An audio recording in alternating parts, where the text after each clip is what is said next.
We are officially going to roll into post-race media availabilities here after the Bank of America Roval 400.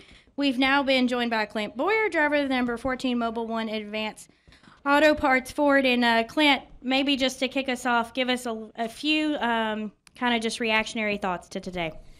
God almighty. You knew it was going to be something, and I think it was a little bit of everything.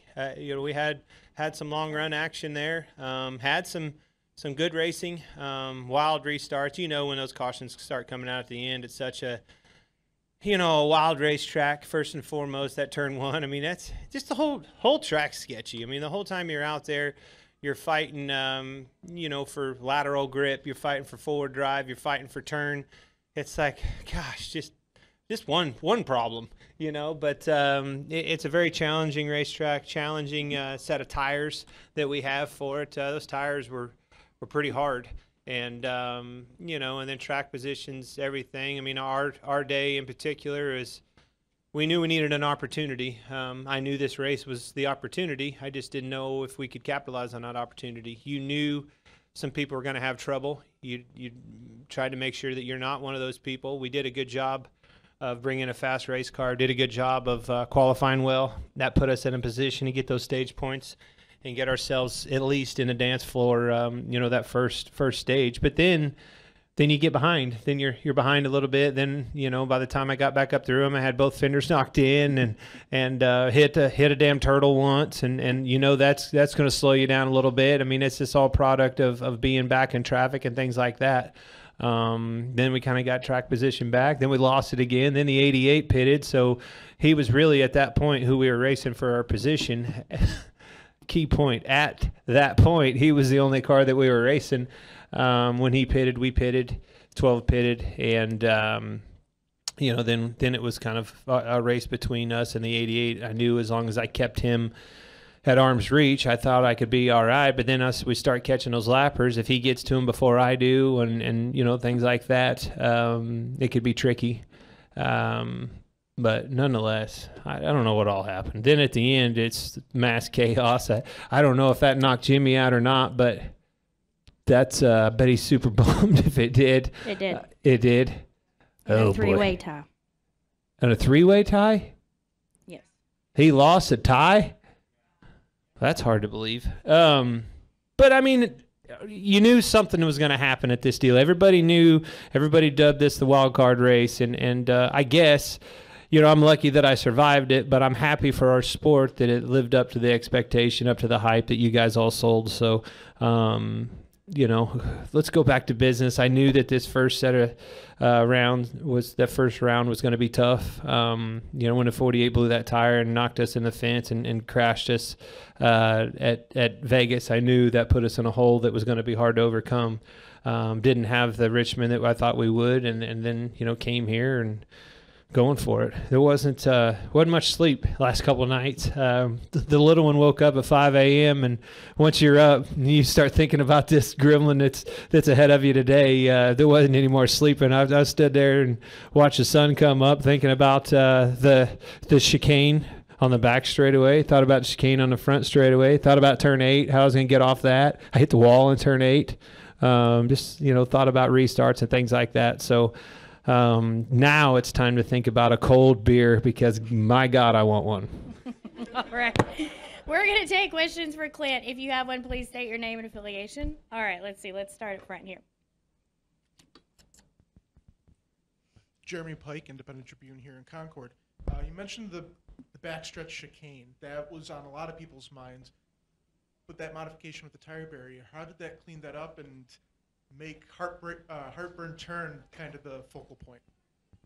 Well, it definitely took the catastrophic wreck out of there and at least one or two cautions. I mean, you saw that those – I don't know why we're calling them turtles, but they were damn speed bumps. The blue curbs had a lot of tires, black marks on them and things like that halfway through the race, that if those tires would have still been there, would have been some massive carnage back there.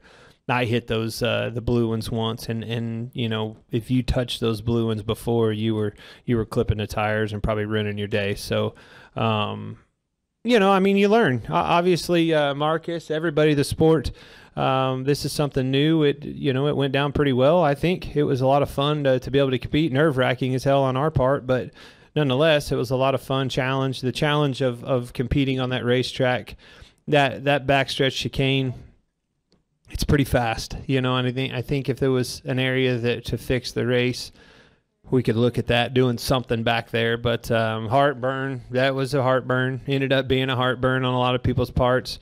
I don't know about the 12 though.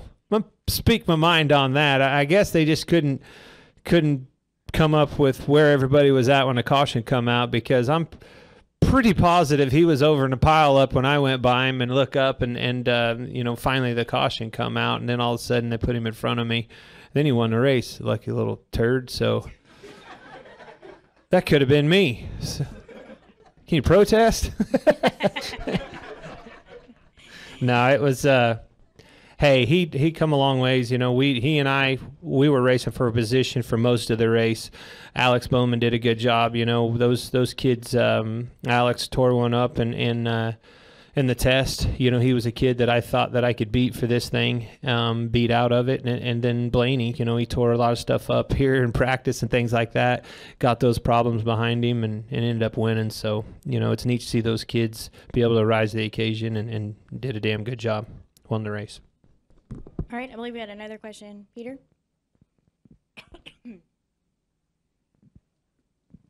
Peter Strada, TSJ Sports. Clint, what was your view of the 78-48 incident on the last chicane? Smoke and cars everywhere. Did you see what? And then I'm thinking, you go from, I think I'm in to, oh, well, don't hit one of these guys. What are they going to do? I was thinking I was pretty much thinking you were thinking the same thing, weren't you? I can't remember who it was backed up against the wall, but if he'd have put that in gear, he'd have smoked both of us. I was like, oh, please don't pull out. The sun either. The sun got you? How about the smoke and both. And then just the fact that it happened, my eyes were pretty big. Just because I contributed, you don't have to make fun of what I said, all right? But we pretty much make fun of each other nonstop when we're around each other, and then he beat me, and I guess you did a good job. All right, we've been joined by a few additional guests here.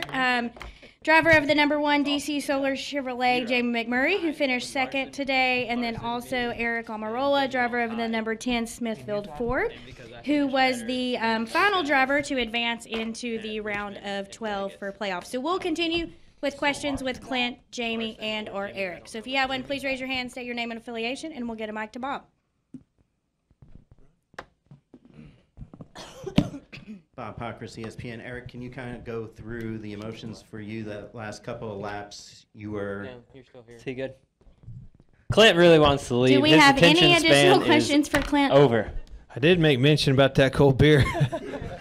All right, Clint, you're good to go. Go ahead, Bob. Eric, did you